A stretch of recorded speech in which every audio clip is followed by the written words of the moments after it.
जल्द ही खिलने वाली है गेहूं की बाली, तैयार हो जाइए क्योंकि आने वाली है शुभ दिवाली। इस बार की दिवाली होगी बागेश्वर धाम वाली दिवाली। हमारे साथ मौजूद हैं बागेश्वर धाम सरकार पंडित धीरेन्द्र कृष्ण शास्त्री जी। शास्त्री जी, इस दीपोत्सव के त्यौहार पर आपका बहुत बहुत स्वागत है एमपी न्यूज परिवार में। आपको और आपके पूरे एमपी न्यूज परिवार के दर्शकों को खूब खूब धन्यवाद और शादी। तो चलिए हर बार की तरह इस साक्षात्कार की शुरुआत करते हैं। सवालों की फुलझड़ी भी जलाते हैं और जवाबों के धमाके भी सुनते हैं, और उन जवाबों में वो कौन सा राज है जो कि आपके लिए जानना है जरूरी, वो श्रीमुख से बताएंगे पंडित धीरेन्द्र कृष्ण शास्त्री जी, यानी कि बागेश्वर धाम वाले सरकार। सबसे पहले शुरुआत करते हैं। इन दिनों देश में बटेंगे तो कटेंगे एक नारा बहुत चल रहा है, और अब उसमें एक नया शब्द जुड़ गया है, घटेंगे तो चिंता बढ़ेगी। तो क्या वाकई में आपको लगता है कि देश इस मुहाने पर है कि हमको एक दृढ़ संकल्प लेकर बटेंगे तो कटेंगे से सतर्क भी रहना है और आने वाले कल में घटेंगे की चुनौती से भी जूझना है? क्या मानते हैं? हम बहुत ही, एक होता कॉन्फिडेंस, एक होता ओवर कॉन्फिडेंस। हिंदू अभी ओवर कॉन्फिडेंस में है कि ये बंगाल में के लोगों के साथ हो रहा, ये उत्तराखंड के लोगों के साथ हो रहा, ये बहराइच के लोगों के साथ हो रहा, ये कोलकाता के लोगों के साथ हो रहा, हमारे साथ नहीं होगा। ये ओवर कॉन्फिडेंस। और कॉन्फिडेंस ये है कि इनके साथ हुआ, अब हमारे साथ ना हो। इसके लिए हमको बटना नहीं है, हमको कटना नहीं है, हमको एक होकर के उनको बताना है तुमसे हम भी करें। इस्लाम मजहब में अनेक जातियां, अंसारी, शिया, सुन्नी, और इनकी मस्जिदों में भी एक दूसरे के लोग नहीं जाते। लेकिन जब भी इनके धर्म पर बात आती है तो ना ये अंसारी होते हैं, ना ये शिया होते हैं, ना ये सुन्नी होते हैं, ये सिर्फ मुसलमान होते हैं। उसी प्रकार अगर हिंदू एक बार हमारी इस बात को समझ ले, तो जब भी तुम्हारी बेटी पर, चाहे वो बहराइच की मिश्रा की घटना हो, चाहे वो पालघर के संतों का मारना हो, चाहे वो कोलकाता की डॉक्टर विद्या की घटना हो, अथवा वो 35 टुकड़े हो श्रद्धा के, अथवा फिर वह कन्हैया लाल दर्जी का मर्डर हो राजस्थान में, अथवा फिर रामचरितमानस का जलाना होवे, या फिर बंगाल का जलना होवे, बिल्कुल, अगर इन घटनाओं को आप देखेंगे तो आप ये समझ जाइए कि अगर आप अभी भी चुप बैठे हैं तो आप ओवर कॉन्फिडेंस में हैं, और वो दिन दूर नहीं है कि जब आप चलेंगे भी, जब आप कटेंगे भी, तब आप चिल्लाएंगे कि बागेश्वर बाबा ठीक कह रहा था कि हम सब हिंदू एक हैं। इसके लिए अब करो या मरो की बारी है, क्योंकि भारत पर संकट भारी है। हमारा विवाद इसलिए होता है क्योंकि हम ये बात 10 साल पहले बोल रहे हैं। बड़ी बात है, आपने भविष्य देख लिया है भारत का, इसलिए ये चिंता आज से शुरू कर रहे हैं। और इन लोगों को इसलिए दिक्कत लग रही है कि बाबा इसलिए बोल रहा है कि ताली बजवाना, क्योंकि हम 10 साल पहले बोल रहे हैं, बिफोर टाइम। और ये बात अगर हम 10 साल बाद बोलते प्रासंगिक लगती, तो प्रासंगिक को लगती। बस यही हमारी कमी है। इसलिए जो नारा चल रहा है उत्तम है। इसलिए हमने अभी एक विषय उठाया है, जात पात भेदभाव और छुआछूत को जड़ से हमें मिटाना है, हमें भारत भव्य बनाना है। हिंदू आपने कहा, अपने नाम के पहले हिंदू लिखिए या नाम के बाद हिंदू लिखना शुरू कीजिए। क्या ये शुरुआत है बागेश्वर धाम वाले सरकार के मिशन की, जो आपने सपना संजोया है, जो परिकल्पना आपने तैयार की है कि एक दिन ऐसा आएगा जब भारत हिंदू राष्ट्र कहलाएगा? तो क्या ये तो ट्रेलर है, अभी फिल्म बाकी है, फिल्म बाकी, नंबरिंग चल रही है। ओके, अभी पिक्चर बाकी।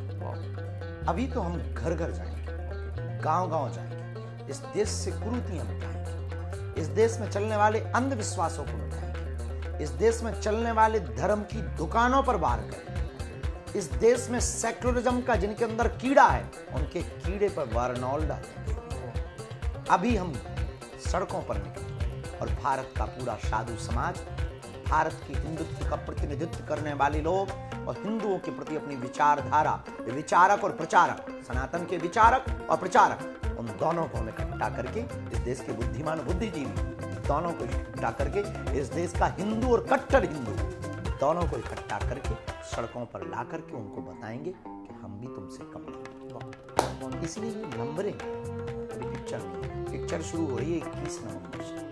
मेरा अगला सवाल वही था। हमने देखा कि पद यात्राएं जब भी कोई देश में बड़ा संत करता है या राजनेता करता है, एक बड़ा मकसद होता है समाज में एक नए विचार का प्रवेश कराना होता है। तो क्या ये माने कि आने वाले कल में बागेश्वर धाम वाले सरकार यानी कि पंडित धीरेन्द्र कृष्ण शास्त्री जी इस पद यात्रा के माध्यम से राजा राम राजा सरकार यानी कि ओरछा की नगरी तक जब जाएंगे तो वो संदेश जो है यहाँ से निकलकर पूरे देश और दुनिया में जाएगा और अध्यात्म की जो पताकाएं लहरा रही हैं उनमें आपका जो मूल मकसद है वो भी हमें लहराता नजर आएगा। देश में जब जब संघर्ष हुआ तब तब क्रांति खड़ी हुई और ये भारत एक ऐसा देश है जिसमें यात्रा हमेशा सक्सेसफुल। राम की वनवास यात्रा, महात्मा गांधी की दांडी यात्रा, आदि जगत गुरु शंकराचार्य की चारों मठों की स्थापना यात्रा। तो हमें लगता है कि अगर हम ये यात्रा करेंगे तो निश्चित रूप से सफल होंगे, क्योंकि अभी हमसे वो लोग मिल पाते हैं जो धाम आते हैं, पर बिछड़े और पिछड़े लोग नहीं। बहुत बड़ी बात बोली आपने। अभी वो हमारे पास आते हैं जिनको चमत्कार देखना है या जिनको दरबार देखना, वो नहीं आ पाते हैं जो हिंदू विचारधारा और समाज को जगाने का काम करते हैं। बिल्कुल ठीक है। और हिंदू हिंदू कहने से, ताली बजवाने से या टीआरपी पाने से या ब्रेकिंग न्यूज में बने रहने से हिंदू राष्ट्र नहीं बनना। बहुत बड़ी बात, ये तय है। बहुत गहरी बात है मुझे लगता है। लेकिन हमको हमारा उद्देश्य है कि हमें उसे करके बताना है, इसलिए हमने प्रण लिया कि अब हम कथाएं तो खूब हो ही नहीं है, दरबार तो चल ही रहा है बड़ा संकल्प, बहुत विघ्न आने हैं, बड़ी विचित्र स्थिति के संघर्षमय स्थिति में जीवन है, लेकिन अब हम गांव गांव पैदल चल करके जाएंगे, पिछड़े और बिछड़े लोगों को गले लगाएंगे और जिन लोगों को आज तक मंच के नजदीक आने नहीं मिला उन पिछड़े और बिछड़े लोगों को हम मंचों पर बैठाएंगे, ताकि उनके अंदर ये जो अभी भाव है कि ये बड़े हैं हम छोटे हैं, ये भाव मिट जाए, हम हिंदू हैं, ये भाव जागृत हो जाए। इसीलिए पद आपके जीवन में मैंने देखा है कि हिंदू केंद्र बिंदु है, तो क्या आपको लगता है ये हिंदू केंद्र बिंदु में इसी तरह हिंदुस्तान का ही केंद्र बिंदु, और आपकी बातों में भी हम देख रहे हैं कि हिंदू केंद्र बिंदु में हमेशा से रहा है। लोगों ने हमको जब दिक्कत हुई, जब हमने ये बात बोली कि नाम के आगे हिंदू या नाम के पीछे हिंदू लगाओ, तो हमने अभी एक न्यूज़ देख रहे थे, बहुत ही भारत का सुप्रसिद्ध और प्रतिष्ठित न्यूज़ चैनल पर एक डिबेट चल रही थी, तो कोई मौलाना साहब उस पर बोल रहे थे कि ये बागेश्वर बाबा हमेशा ऐसे ही बयान देते रहते हैं। तो हमें बड़ा दुख, हम अपनी कम्युनिटी को, अपने लोगों को अपनी तरफ से, अपने मंच से, अपने कैमरा से अपील कर रहे हैं, तो मैं जलन किस बात?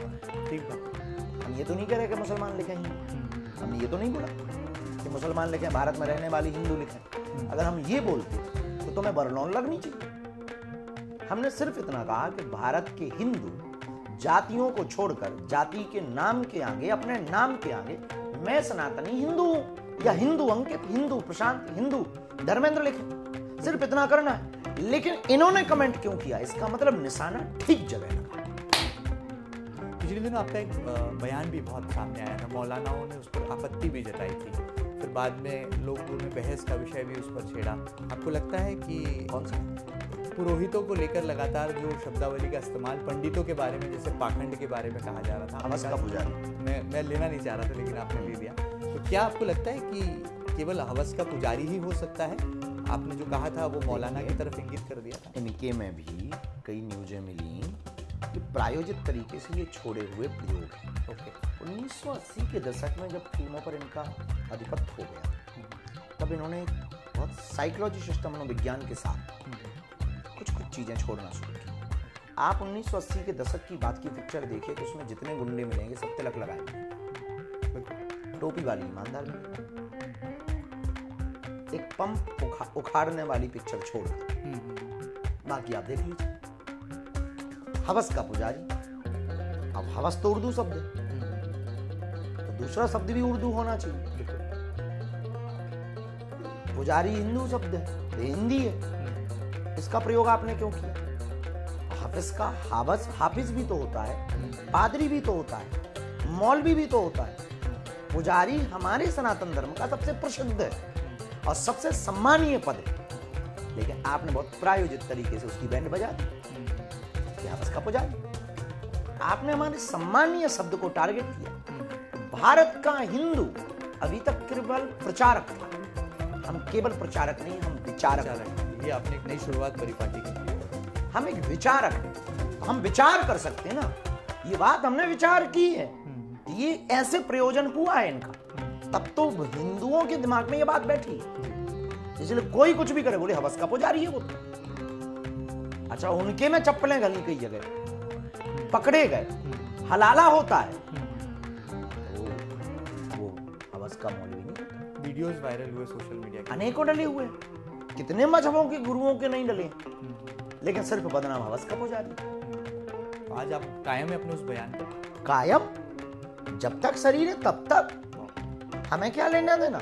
जिनको दिक्कत हो वो आत्महत्या करे, हमको कोई दिक्कत नहीं। हम तो जो बात बोल रहे हैं वो रियल बोल रहे हैं। हमारी बात इसलिए चुपती क्योंकि हम सत्य बोल रहे हैं। हाँ, लेकिन हम इस्लाम के खिलाफ, उनके धर्म गुरुओं के खिलाफ, उनके गुरुओं के भी खिलाफ, और ना हमारे शब्दों से कभी ऐसा हो। हम केवल रियल बात बोलेंगे जो फैक्ट है, फैक्ट पे बोलेंगे। आप फैक्ट के आधार पे आप हमसे जीत सकते हो, क्योंकि हमें उतना ही बोलना है जो सत्य है। और सत्य को झुठलाया नहीं जा सकता। सत्य को बताने के तरीके अनेक हो सकते हैं, बिल्कुल ठीक बात, पर सत्य एक होता है, और वो पराजित भी नहीं होता। आगे बढ़ते हैं। दीपावली का मौका है, शुभ दीपोत्सव है, पूरा देश और दुनिया जगमगा रही है। भारत पर पूरे विश्व की निगाहें हैं और भारत अब अमन, चैन और शांति का भी एक संदेश, एक दिया जला रहा है। इसका उजाला पूरी दुनिया देख रही है। वसुधैव कुटुंबकम की परिभाषा परिपूर्ण हो रही है। क्या मानते हैं आने वाले कल में भारत की नई उड़ान आपको कैसी नजर आती है? और ये माना जाता है कि बागेश्वर धाम वाले सरकार मन की बात पढ़ भी लेते हैं और मन की बात बता भी देते हैं। तो भारत के मन में क्या इस वक्त चल रहा है? ये जो बार बार अटकलें लग रही हैं, विश्व युद्ध के अल्प विराम, पूर्ण विराम, अटकलों पर जो भवंडर चल रहा है, इस पर आप क्या देख पा रहे हैं भारत के भविष्य को लेकर? भारत अपनी प्रोग्रेस कर रहा है, इसमें कोई शक नहीं। और भारत गृह युद्ध की तरफ जा रहा है, इसमें भी कोई शक नहीं। दिन प्रतिदिन जातिवाद का जहर, बच्चियों, छोटी बच्चियों के रेप, महंगी दवाइयाँ, शिक्षा महंगी, धर्म धंधा, अधिकारी लूट खसोट, नेता ठीक ही है। देश में चिंता भी, चिंतन भी, देश प्रगति भी कर रहा है और देश में विकृति भी कर रहा है, देश विकास भी कर रहा है। कुछ जगहों पर छोटे छोटे टुकड़ों में बंटने का विकास भी कर रहा है। देश अखंड होने का सपना भी देख रहा है, खंड खंड होने की स्थिति भी है। देश आगे बढ़ रहा है, लोगों की सोच पीछे। बहुत बड़ी बात, बहुत गहरी बात। तो भारत के मन की बात अगर पढ़ी जाए तो भारत को भारत बनाने के लिए पहले हमें कट्टर हिंदुस्तानी बनना है, सच्चा हिंदुस्तानी। अब हम कभी फिलिस्तीन के नारे लगाते, कभी पाकिस्तान के नारे लगाते, खाते आप भारत का और झंडे भी लहराते, झंडे आप पाकिस्तान का लहराते, खाते आप भारत का, गाते आप पाकिस्तान का। जय फिलिस्तीन बोलते हैं, वो भी संसद में बोलते हैं। भारत विकास तो कर रहा है और ये खंड खंड की बात कर रहा है। तो भारत के मन की बात पढ़ी जाए तो पहले इनको ठिकाने लगाओ। ये गुनहगार आखिर है कौन? जो बोल रहे हैं वो आपके टारगेट पर हैं ये लोग? कोई नहीं, हम टारगेट में नहीं हैं। हम अपनी बात बोलते हैं, अपना काम करते हैं, मस्ती में चलते हैं। हम किसी को टारगेट नहीं बनाते क्योंकि ये हमारे कंपटीशन के लायक नहीं है। स्तरहीन है इस तरह अच्छा बताइए, आपकी पार्टी कैसी चल रही है? हनुमान जी की पार्टी, जिसका जिक्र आप अक्सर किया करते थे कि हनुमान जी की पार्टी खूब अच्छी चल रही है, खूब जय श्री राम, सीताराम, साधु जी सीताराम के नारे लग रहे हैं। युवाओं को इस हनुमान जी की पार्टी से कितना जोड़ने में कामयाब हुए हैं पंडित धीरेन्द्र कृष्ण शास्त्री? युवा बताएंगे, पर अच्छी चल रही है, बढ़िया। और उसका परिणाम ये है कि हिंदू जाग रहा है, हिंदू हिंदुत्व की बात कर रहा है। युवा आज हिंदुत्व के लिए सोच रहा है। अब इनको शिक्षा की तरफ नहीं, हिंदू होने का मतलब सिर्फ हिंदू नहीं, हिंदू धर्म ग्रंथों को पढ़ करके होने का मतलब नहीं। आप एक हरफन वाला अंदाज हम हिंदी में देख रहे हैं। हमने देखा कि आप कभी ट्रैफिक अफसर बन जाते हैं, ट्रैफिक सुधारने के लिए खुद सड़क पर उतर जाते हैं। फिर हमने ये भी देखा कि जब नशाखोरी में लिप्त युवाओं को आप देखते हैं, नशे के आकंठ में डूबे युवा को देखते हैं, तो आपको गुस्सा भी आता है, आक्रोश भी आप जताते हैं और उसके खिलाफ शंखनाद भी कर देते हैं। तो बागेश्वर धाम वाले सरकार का क्या अगला लक्ष्य ये भी है कि जो नशाखोरी को बढ़ावा देने वाले समाज के दुश्मन हैं, इनको नेस्तनाबूद कर दिया जाए, इनका खात्मा कर दिया जाए? हम ट्रैफिक ऑफिसर नहीं हैं। प्रशासन के साथ मिल करके सहयोग यातायात भूमिका निभा यातायात नियमों का पालन करने के लिए लोगों को जागरूक करते हैं। दूसरी बात, हमारे ही गांव में नशा बहुत बढ़ गया था। बहुत दारूखोरी, आसपास बहुत होटल्स होम स्टे हो गए हैं, व्यभिचार करने वाले लोग आ गए थे। अगल बगल के गांव वाले बहुत मदिरा विक्रय कर रहे थे, जिससे धाम का माहौल खराब हो रहा था। बंदे लोग कुछ यहाँ पे धंधे करने लगे थे, होटल्स का, रेस्टोरेंट का, पी करके धंधे कर रहे थे, और इससे धाम की छवि खराब हो रही थी, हमारी शादी नाम हो रही थी। 9 दिन हमने मौन कुछ प्रयोग किए हैं कि अब धाम पर भारत को सुधारना है तो पहले हम गाँव को सुधारेंगे, गाँव को सुधारने के पहले एक समाज को सुधारेंगे, समाज को सुधारने के पहले हम खुद को सुधारेंगे। इसलिए उस प्रण को ले करके हमने नशा के खिलाफ क्रोध तो नहीं पर अपने अधिकार की बात की, लोगों को जगाने की बात की, लोगों की ताकत उनको बताने की बात की कि अगर संगठित रहेंगे तो कोई भी कुछ व्यभिचार यहाँ नहीं कर पाएगा। गाँव के लोगों ने बहुत मदद की, आसपास के लोगों ने बहुत मदद की। अभी कुछ कंट्रोल भी है, जो बचे हैं वो कंट्रोल करेंगे। और आसपास के क्षेत्र में 3-4 गाँव में नशा मुक्ति अभियान बहुत तेज गति से। अभी आज हमने प्रण लिया है, नारायणी सेना बनाएंगे महिलाओं की, उनका नाम रखेंगे नारायणी सेना। और दारू बेचने वाली, पीने वालों के दरबारे पर 500 महिलाओं को चप्पल लेकर। तो ये नई सेना मैदान में आने वाली है, उसका नाम है नारायणी सेना। महिलाओं के सम्मान में नारायणी सेना मैदान में वही नारायणी। चलिए, बहुत बढ़िया। आपने महिलाओं को भी जो है एक तरह से धर्म, अध्यात्म और समाज सुधार की दिशा में जोड़ने के लिए एक बड़ा कदम उठाया है। कोई अपील आपको लगता है आप महिलाओं से करें ताकि वो घर की 4 दीवारी में रहकर संस्कार और संस्कृति की बातें तो हो रही हैं, लेकिन जब समाज में वो निकलती हैं तो वातावरण उन्हें उसके अनुकूल नहीं दिखाई देता, संस्कृति विकृति में तब्दील हो जाती है। माताएं बच्चे के संस्कार के देने वाली प्रथम गुरु होती है। माँ अगर शिक्षित हो तो बच्चा शिक्षित हो। हमारे ऊपर जितना भी ये प्रभाव है तो हमारे गुरु का तो है, पर हमारी माँ का है। हमने अपनी माँ से जो जो सीखा उसको बीज के रूप में माँ ने बीजारोपण किया, तो पौधे के रूप में विकसित हमारे गुरु ने किया। और जब पौधे के रूप में विकसित हमारे गुरु ने किया तो उसको फूल और फल के रूप में हमने अपने विचारों से किया, तो छायादार पेड़ हो गए। तो अगर माँ शिक्षित होगी, माँ अगर समाज के लिए सोचेगी, माँ अगर राष्ट्र के लिए सोचेगी, तो हमें लगता है कि इस देश में हर घर से विवेकानंद होगा। और जब तक हर घर से विवेकानंद नहीं होगा तब तक आप राष्ट्रभक्ति को बढ़ावा नहीं दे सकते। हमारी माँ से हमने 2017 में कहा कि हम सबकी सेवा कर लेते हैं, आपकी सेवा नहीं कर पाते हैं, मन हमारा खिन्न रहता है, अच्छा नहीं लगता है। तो हमारी माँ पढ़ी लिखी नहीं, पर उसने एक बहुत ही दार्शनिक, ऐसा लगा कि जैसे कोई पश्चिमी दार्शनिक बोल रहा हो। तो माँ ने कहा कि बेटा कोई बात नहीं, हमारी उम्र की जितनी भी माताएं तुम्हारे दरबार में आए तो उनकी सेवा करते समय यह समझना कि तुम हमारी ही सेवा करो। बहुत सुंदर, बहुत सुंदर। तो आज माँ मिस करती हैं क्योंकि अब तो आप देश नहीं बल्कि दुनिया के युवा स्मार्ट परफेक्ट संत हैं। और मुझे लगता है कि जो फैन फॉलोइंग बागेश्वर धाम वाले सरकार की है वो देश में फिलहाल तो कहीं किसी युवा संत के पीछे नजर नहीं आती।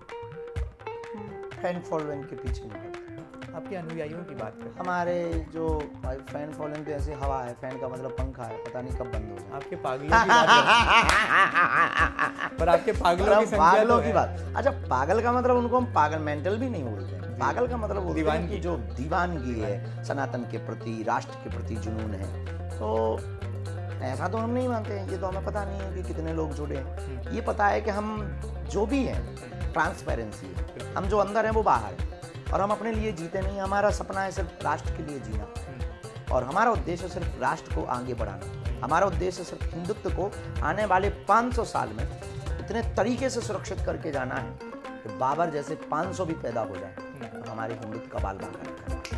तो जो बाबर जैसे लोग इनके लिए खटरी बांधने की तैयारी कर रही है, प्रॉपर तरीके से तैयारी शुरू हो गई है, शंखनाद हो चुका है।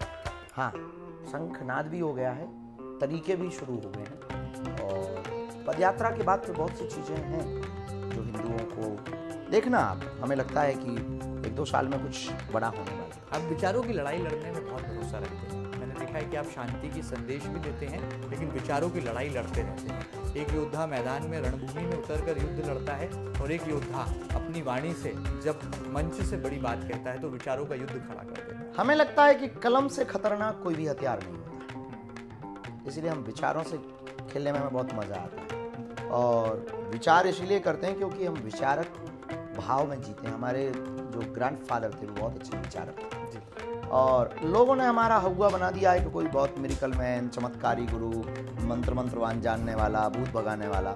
बल्कि हम ऐसे भी नहीं हैं। हम वो बहुत आदमी, हम बहुत अपने ही तर्क और अपनी ही बातों का खुद कटाक्ष करने की क्षमता रखते हैं। हम बोल देते हैं कि हम भाई माया छोड़ने के प्रवचन नहीं सुनाते। आज हमने एक नया विचार दिया है, शायद आपने देखा हो सोशल मीडिया, हम रोज एक विचार डाल रहे हैं। आज हमने दिया है कि इस देश में बीमारियों का प्रमुख कारण दवा महंगी है, दारू सस्ती है। बहुत सुंदर, बहुत गहरी बात है। मुझे लगता है ये सच्चाई है। हाँ, रियल है। बस ऐसे हमें लगता है कि ये बात सही है तो हम वो बोल देते हैं। जैसे अभी बहराइच की घटना को देख करके लोगों ने पूछा कि आप क्या कहेंगे, हम का यही कहेंगे, इस बहराइच की दंगा को देख करके इस देश में गंगा दुर्लभ है, दंगा सरल। आपको डर नहीं लगता कि किसी को बुरा लग जाएगा, मेरी बात का बुरा और वो लगा? विचारक किसी काम का ही नहीं जो किसी को ठेस ना पहुंचा। तो अब भयभीत कभी नहीं होता। भय ही होना होता तो फिर विचारक किस बात का?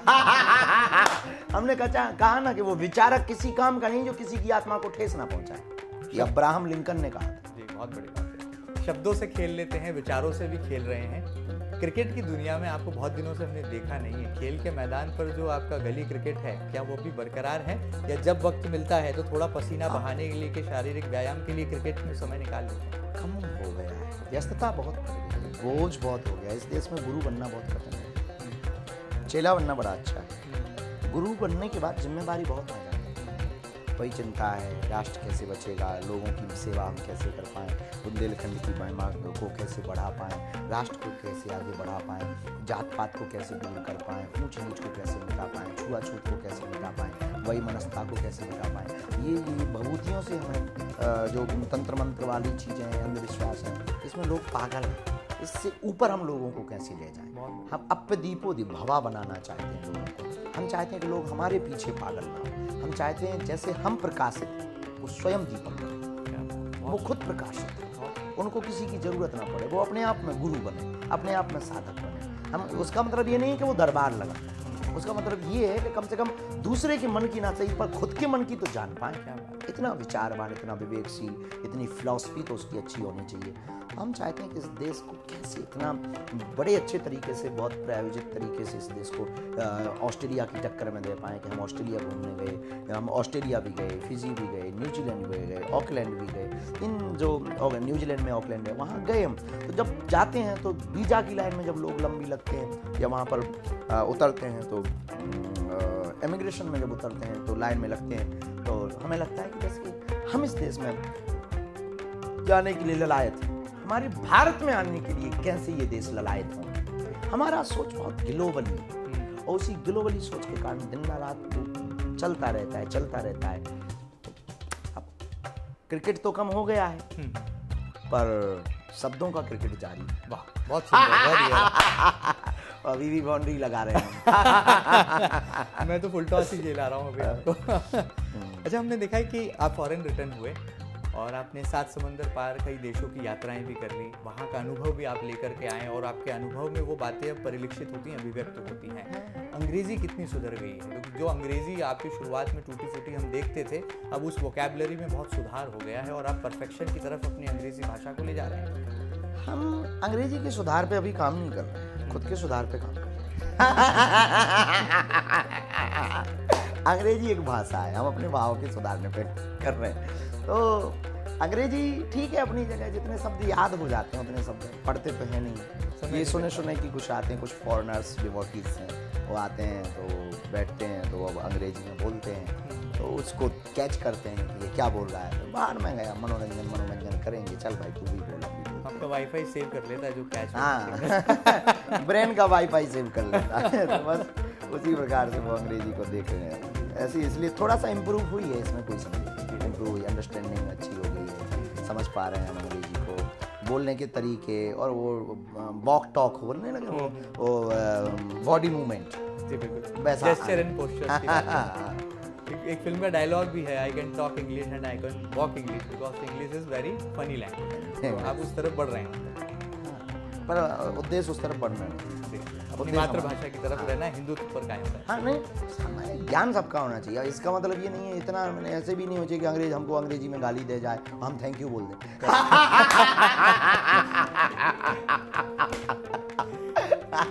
अगर प्याला कभी ना बोलेगा तो हम टटरी तो बाहर सके। मैं इसी का इंतजार कर रहा था कि ये पल कब आएगा और किसकी टटरी आज आप मारने वाले। बहरहाल आगे बढ़ते हैं। आप जैसे युवा और डायनामिक संत जब सामने होते हैं, देश के सामने होते हैं, दुनिया के सामने होते हैं, तो बॉलीवुड का कैमरा, टेलीविज़न का कैमरा आप जैसे युवा संतों पर नज़र भी रखता है। एक रियलिटी शो है बिग बॉस, जिसमें एक संत की एंट्री होती है। सलमान खान के सामने वो जाते हैं, धर्म ग्रंथ उनको भेंट करके लाते हैं। आपको लगता है कि ऐसे शोज में आध्यात्मिक गुरु का जाना ये बहुत लाजमी नजर आता है? कह नहीं सकते इस बारे में, सबकी अपनी अपनी विचारधारा है। हम किसी के निर्णय पे हमारा बोलना ठेस पहुंचा सकता है, कुछ कह नहीं सकते कि किस विचारधारा से क्या गए हैं। पर लेकिन बागेश्वर धाम वाले सरकार के दिल में क्या है? ये बिग बॉस जैसे जो शोज हैं, जो रियलिटी शोज हैं, अभी हम बिग बॉस को ठीक से उतना पहचानते नहीं। वो संस्कृति के खिलवाड़ भी तो कर रहे हैं, आपके घर की मर्यादाओं को तार तार कर रहे हैं। महिला पुरुषों के बीच जो घरेलू जीवन है उसको टेलीविजन की स्क्रीन पर लोगों के बीच ले जा रहे हैं और एक खुलापन, एक संस्कृति को चोट करने का काम कर रहे हैं। आप मानते हैं ऐसे शोज पर देश की एक बड़ी दिक्कत है जी, जो थोड़ा सा भी उल्टा फुल्टा करता है उसके प्रति देश नकारात्मकता को जल्दी पकड़ लेता है। ये दुनिया का खेल है, एक मनोविज्ञान की साइकोलॉजी है। एक दार्शनिक है, यूनान का दार्शनिक हुआ, बहुत अच्छी बात है। ग्रीक का दार्शनिक हुआ डायोजनीज, हमारा बहुत प्रसिद्ध है, उसको बहुत पढ़ते हैं। डायोजनीज ने कहा है कि इस देश में अगर तुमको बहुत प्रसिद्ध होना तो उल्टे पुल्टे चलोगे तो लोग जल्दी आते, कंट्रोवर्सी में रहेंगे तो हेडलाइंस में। हाँ, वो ऐसा बोलता है। खैर हमने उसको प्रयोग नहीं किया, करने वाले हैं जीवन में, जरूरत ही नहीं है पड़ी। पर ये जो ऐसे टीवी सीरियल्स होते हैं और कुछ एक्टर्स या वो होते हैं तो वो नेम फेम में आ जाएंगे। कुछ नेता भी ऐसे होते हैं, ऐसा बोल देंगे तो वो उसमें आ जाएंगे। कुछ एक्टर्स ऐसे होते हैं जो हम ऐसा करेंगे तो वो हमको लोग देखेंगे। तो लोगों के अंदर एक जुनून है कि हमें लोग देखें कैसे। जैसे हमारे दरबार में कुछ महिलाएं आती हैं कि वो नहीं भी उन पर भूत है तब भी वो ताकि वो सब भीड़ का आकर्षण खींच सके। तो कई बार वो इसलिए भी चिल्लाती हैं कि बाकी भीड़ हमारी तरफ देखे कि यार भाई ये कौन सी खाज आ गई है, ये कौन सी आपदा। अब अपन तो गुरु है, समझ जाते हैं कि इनको कौन सा वाला भूत लगा है। तो बिग बॉस से कभी ऑफर आएगा तो आप लेने वाले नहीं है, ठुकराने वाले हैं? इन समय हम बहुत जाना पड़ते हैं, जरूरत ही नहीं है। नहीं, अपना खुद का बिग बॉस चल रहा है। क्या बात है। बागेश्वर पर कोई आवे, हमको जाने में भी कोई दिक्कत नहीं है। अच्छा। हमको आने में भी कोई दिक्कत नहीं है, हम लेकिन सब सोच नहीं पाते, समय ही नहीं मिल रहा है। समय ही नहीं है। बिग बॉस की बात रुक गई, बॉलीवुड में कभी मौका मिला, कोई ऑफर मिला तो जाएंगे? और अपनी जिंदगी खुद की बॉलीवुड है। आपका बॉलीवुड बागेश्वर धाम सरकार भी कायम है। हम अपनी जिंदगी में खुद अभिनय कर रहे हैं, खुद ही विलन है, खुद ही हीरो हैं, और रोज अपने आप के अंदर के विलन को मार रहे हैं। क्या बात। और अपने हीरो को रोज चमका रहे हैं। और खुद ही कभी मस्ती आती है तो गीत गा लेते हैं, कभी मस्ती आती तो डायलॉग छोड़ देते हैं, और कभी प्रेम का उत्साह वर्धन होता है तो हनुमान जी से मोहब्बत कर लेते हैं, झंझट खत्म। भारत माँ से प्यार कर लेते हैं। तो हमारी खुद की फिल्म हिस्ट्री में सब कुछ चल रहा है। तो हमने खुद को ही विलन बना लिया, खुद को ही हीरो बना लिया, तो टंटा खत्म। हाँ, टंटा खत्म। हाँ, इसके बाद अगर भारत देश से हमको समय मिलेगा तो सोचेंगे। ये भी कोई बंधन नहीं है हमारा, अपनी बात का कोई बंधन नहीं। मतलब आप अपने आगे लिख के चलते हैं, I am open for all. हाँ, नहीं मतलब इतने ओपन नहीं है कि सबके लिए ओपन हो जाए। अब हमने कहा ना इतनी अंग्रेजी हम समझने लगे कि आप हमको उल्लू बना के चले जाओ, तो इतने ओपन नहीं है। अमर्यादित कुछ भी नहीं करेंगे, मर्यादित सब कुछ करेंगे। 100 की बात है। हमारा एक ही नियम है कि कोई नियम नहीं। हमारा एक ही नियम है कि कोई नियम नहीं। मर्यादा पुरुषोत्तम भगवान श्री राम की तरह जो एक आदर्श जीवन की राह पर आप बढ़ जीवन जी। अब कोई परिस्थिति ऐसी आ गई, अब आज हम कह दें कि हम ऐसा नहीं करेंगे, अकल कोई परिस्थिति आ गई, वो करना पड़ा, मजबूरी हो गई। विचार से अटल नहीं रहता, विचार से अटल नहीं रहता। ठीक है, जो मौज हमें आनंद आएगा, हमारा साधु बोलेगा तो देखें, आनंद में परमानंद की। हाँ, लेकिन हाँ, हमारी आदत कुछ नहीं करें। 100 की सीधी बात है, जिससे धर्म की। मुझे आज का युवा पूछना चाहता है, इस चमक और इस दमक का राज क्या है? कैसे कायम रह पाती है? इतनी कठिनाइयाँ, इतनी चुनौतियाँ इतनी नकारात्मक ऊर्जाओं के बीच घिरे रहते हैं, संवादों का दौर देर रात तक चलता है, लेकिन ये चमक और ये दमक बरकरार रहती है। ठीक ही नहीं पड़ती। तो अरस्तु ने कहा है जी कि जो सच्चा और अच्छा होता है उसका दिल हमेशा बच्चा होता है। क्या बात है, बहुत सुंदर। Clapping from my side. तो जवाब से अपने चारों खाने चित कर दिए। तो हमें लगता है कि यही कारण हो सकता है, बाकी ऐसा हम कुछ लेते नहीं।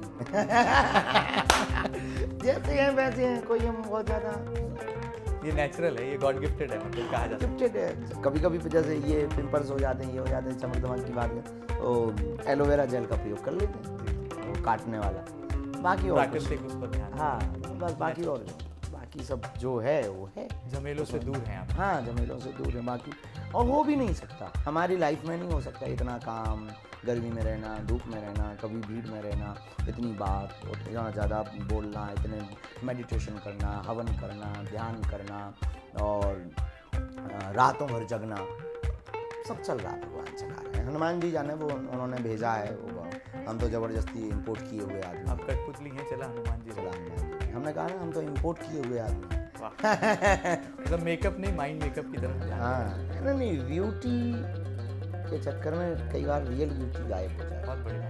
और वास्तविक ब्यूटी गायब हो जाए। नेचुरल ब्यूटी जो होती है उसका आकर्षण होता तो रिफ्लेक्ट होती है, दिखाई देती है, महसूस की जाती है। महसूस की जाती है। बहुत बढ़िया। क्योंकि ब्यूटी से आकर्षित होकर के आप पास तो आ जाएंगे, पर नेचुरल ब्यूटी नहीं मिलेगी तो आप टिक नहीं पाएंगे। बहुत बढ़िया। तो टिकने के लिए नेचुरल ब्यूटी का प्रयोग करना चाहिए। अच्छा, दीपावली का मौका है, ज़्यादा वक्त आपका लूँगा नहीं, लेकिन एक धमाकेदार जवाब की ज़रूरत मुझे लगता है। एक ऐसा रस्सी बम मुझे चाहिए आपसे जो इस दीपावली पर इस देश को एक बड़ा संदेश दे। हम देख रहे हैं कि इस देश में जब भी कोई बड़ा घटनाक्रम होता है, गोलीकांड होता है, हाल ही में मुंबई में बाबा सिद्दीकी का मर्डर हुआ, नाम आया लॉरेंस बिश्नोई की गैंग का। इस देश में जब देश के दुश्मनों को मारा जाता है तब नाम आता है लॉरेंस बिश्नोई का।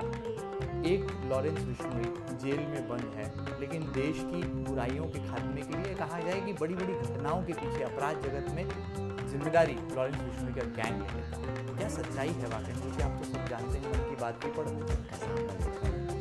लेकिन जिम्मेदारी लेता है गैंग। और कई एक नहीं ऐसी कई घटनाओं की पुनरावृत्ति हो रही है। अब ये चिंतन का विषय भी बन रहा है कि लॉरेंस बिश्नोई के पास ऐसी कौन सी सुपर पावर है। ऐसा हमने कुछ ऐसा विचार नहीं किया, इस मामले में ही नहीं विचार किया, उस रास्ते पे हम अभी विचार नहीं कर पाए, बाकी हर जगह तो विचार कर लेते हैं, अभी इस मामले में हम विचार नहीं कर पाए। तो क्रिमिनल पर नो कमेंट है आपकी तरफ से, कहा जा सकता है। अभी अब उस पर हमने विचार नहीं किया है तो जवाब देना ही उचित नहीं। जब लगेगा कि ये बात ये ऐसी हो सकती है, हमारी जो मति कहेगी तो चलिए, जाते जाते क्या लगता है देश का युवा वो कौन से पंख अपने तैयार करे ताकि आने वाले कल में जिस हिंदू राष्ट्र का सपना आप संजो रहे हैं उस हिंदू राष्ट्र के सपने को भी हम साकार कर पाएं, और सही मायनों में धर्म और अध्यात्म का जो महत्व है वो युवा अगर अपने जीवन में आत्मसात कर ले तो सच्ची सफलता और इस जीवन के सफर का जो डगर है उसमें वो सफल राह को पा पाए, अपनी मंजिल को छू पाए। हमें कॉन्फिडेंस में तो जीना है, पर ओवर कॉन्फिडेंस में नहीं जीना। बहुत बड़ी बात है। कॉन्फिडेंस, मैं श्रेष्ठ हूँ, ये कॉन्फिडेंस है, और केवल मैं ही श्रेष्ठ हूँ, ये ओवर कॉन्फिडेंस है। और सफल होने के लिए हमें उनको नहीं देखना है जो विफल हुए, सफल होने के लिए उनको देखना है जो सफल हुए। सिद्धार्थ महात्मा बुद्ध हो सकते हैं, नरेंद्र विवेकानंद हो सकते हैं, एक साधारण सा बालक स्कूल से भगाया जाने वाला बालक थॉमस एडिसन हो सकता है, एक पूरे शरीर से विक्षिप्त वैज्ञानिक स्टीफन हॉकिंग हो सकता है, एक साधारण सा बालक धीरेन्द्र कृष्ण शास्त्री हो सकता है, एक साधारण से परिवार में जन्मा हुआ राष्ट्रपति हो सकता है, और एक माँ जिसकी मर गई और पिता के द्वारा पीटा गया बालक अमेरिकन राष्ट्रपति 16वां राष्ट्रपति अब्राहम लिंकन हो सकता है। तो निश्चित रूप से ये तय है कि इस दुनिया में अगर पुरुषार्थ करें हम भी वो हो सकते हैं जो ये लोग हो चुके हैं। इसलिए हमको कॉन्फिडेंस में रहना है, ओवर कॉन्फिडेंस में नहीं रहना है। शिक्षा एक ऐसा दूध है जो भी पिएगा वो शेर बनेगा। तो आप देश में शेर बनाना चाहते हैं? देश में हम शेर बनाना चाहते हैं। शिक्षा ही एक ऐसा है, और तब तक उसको बढ़ना चाहिए जब तक लक्ष्य प्राप्त हो। युवाओं को एक ये करना चाहिए, दूसरा युवाओं को मंदिरों में शनिवार और मंगलवार जाने की आदत डालनी चाहिए। इससे विचार भी शुरू होते हैं, अपनी प्राचीन संस्कार का भी हिंदू एकता का परिचय मिलता है। 21 नवंबर से 29 नवंबर तक जो पद यात्रा है उसको आप घर बैठ करके भी सपोर्ट करो या मरो की बारी है, क्योंकि भारत पर संकट भारी है। हाँ, दीपावली आई है, आपने कहा कि एक फटाका और बम चाहिए, तो पहले तो एक दिया शहीदों के नाम, ये जो आज दीपक प्रज्वलित किया है रघुनाथ जी के सामने, क्योंकि ये पहली ऐसी दीपावली है जी बिल्कुल, जो कि अयोध्या में जो है राम जी के रामलला के भव्य मंदिर को लेकर उसके बना एक दिया हमने शहीदों के नाम प्रज्वलित किया है। और दीपावली आई है तो दीपावली पर ज्ञान फैलने वालों को हम बम देना चाहते हैं, सुतली बम। वो बम ये है, होली आती है तो पानी बेकार होता है, दिवाली आती है तो प्रदूषण हो जाता है, 1 जनवरी को इनकी नानी मर जाती है 31 की रात को पार्टियां मनाते हैं, और जब हलाला होता है तो इतने जीवों की हिंसा होती है। तब बकरीद के दिन इतने जीवों की हिंसा होती, तब ये ज्ञान नहीं देते। 1 जनवरी को ये ज्ञान नहीं देते हैं, और दीपावली और होली को जरूर ज्ञान देते हैं। इनसे यही कहना है कि बुरा ना मानो, होली है, अगर ये ज्ञान पेला तो हमने सुतली बम रखा। चलिए, तो ये थे बागेश्वर धाम वाले सरकार, बेबाक हैं, दबंग हैं और अपनी बात पर अटल हैं, कायम हैं। शायद इसीलिए बागेश्वर धाम वाले सरकार के सामने लाखों अनुयायी उनकी एक बात पर लहरा भी जाते हैं, और जब वो कुछ कहते हैं तो हमारे दिल की बातों को वो अपने दिल से मंचों से बयां कर जाते हैं। कहा जा सकता है कि इस दीपावली पर, जैसा कि गुरु महाराज यानी कि पंडित धीरेन्द्र कृष्ण शास्त्री जी ने बड़ा संदेश दिया है कि आप जीवन में कॉन्फिडेंट रहें, लेकिन ओवर कॉन्फिडेंस की दिशा में कतई ना जाएं। लेकिन इसके साथ साथ मैं एक चीज और जोड़ूंगा गुरुदेव आपकी अनुमति से, कि अपने दिल में, अपने जहन में ईर्ष्या के दिए ना जलाएं, बल्कि मिलनसारिता, प्रेम और सद्भाव के दिए जलाएं, ताकि प्रतियोगिता नहीं, हम आगे आने वाले समय में उपयोगिता की तरफ अपने देश को ले जा पाए। तो इस खास बातचीत को आप बने रहिएगा लगातार ताज़ा तरीन खबरों के लिए आपके अपने न्यूज़ चैनल एमपी न्यूज़ के साथ। और इस खास बातचीत को कितने अंक आप देते हैं, एमपी न्यूज़ टीवी के फेसबुक पेज, इंस्टाग्राम अकाउंट पर जाकर कमेंट करके हमें ज़रूर बताइएगा। और कैसी लगी बागेश्वर धाम वाले सरकार के दिल की बात, इस पर भी प्रतिक्रिया ज़रूर हम तक पहुँचाइएगा। ताज़ा तरीन खबरों के लिए लगातार बने रहिए आपके अपने news channel MP news TV के साथ। फिलहाल इतना ही, नमस्कार।